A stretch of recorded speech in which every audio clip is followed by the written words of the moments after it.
Mawashi or hook kick. Today's video is about the karate hook kick and a few tips and tricks to help you improve yours.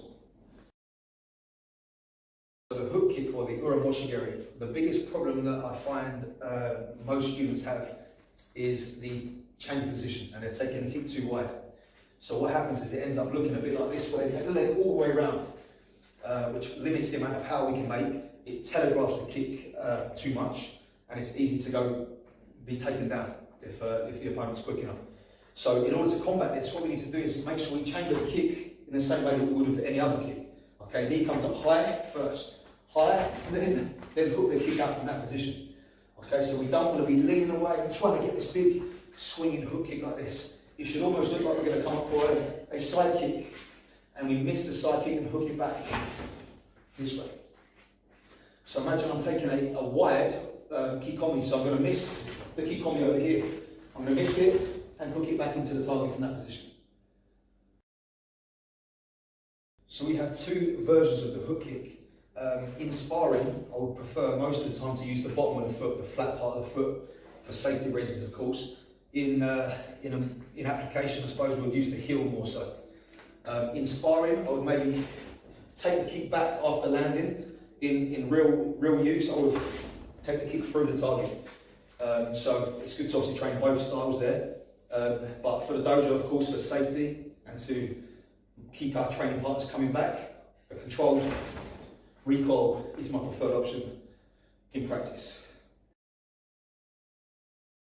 So an exercise I like to use in the dojo is to have a partner hold a guard up, or a barrier at least, to simulate the guard. The target is back here, which is the head. What I want to do is chamber my kick here and take it outside here and hook it back around the guard. So that's going to look like this. I must not hit that arm with that kind of lack of chamber. So I'm going to take my knee high, hook it out, and come back to the target from here. Out and back to the target from there. So going back to the earlier point of extending like a missed kikomi, I come here, push it out, and come back from that position. I'm not going for impact here because obviously it's just a technique it's an exercise to develop a technique, but I just want to make sure I'm missing that arm and coming back here. Missing the arm and coming back, getting around that front arm. This way. So a second exercise to gain some control over the legs in that position is to take hold of the bar, something to balance onto. I'm going to get that nice high chamber position here. Guard up from this position. I'm going to extend out and just hook back here. We can carry it through with the heel if we want to practice that version, but just from here, slowly. Hooking it back and returning every time. Hooking it back and returning every time. Same as with the Mawashi in the previous video, the supporting foot must make that full rotation in order to open the hips up. So from here, I'm coming around, hooking and coming back again. Hooking and coming back in that position there. We can do this at speed, here. We can come this way fast, or we can work it slowly, whichever you prefer. We can work a number of sets, maybe 3 or 4 sets of 8 or so reps, just to develop the strength of the hips and the control of the legs. Okay, so a final bonus point is to take these ideas and add them also to the Ushiro Mawashi or Ushiro Mawashi, the spinning hook kick. The same things apply. So, as I said earlier, the most common problem is when people swing too wide like this.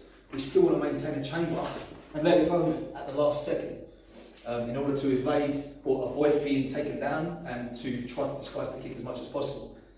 Obviously, with the spin, it could become Ushiro or it could be Ushiro Mawashi. So that's the benefit of keeping that tight as we spin. So, so from here, as I'm turning, as I say, the most common issue then is that the kick comes really, really wide, which lacks power. It shows the kick from a mile away, and it's too slow. So from here, I want to spin, chambered from here, in this position. Stay nice and tight until I let it go at the last second.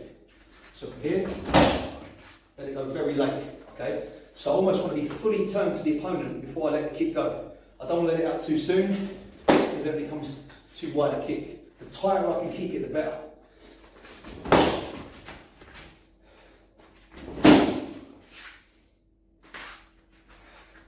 Hopefully these tips are useful to you. Again, as always, please like and subscribe if you enjoy the videos, and let me know in the comments below what else you'd like to see going forwards.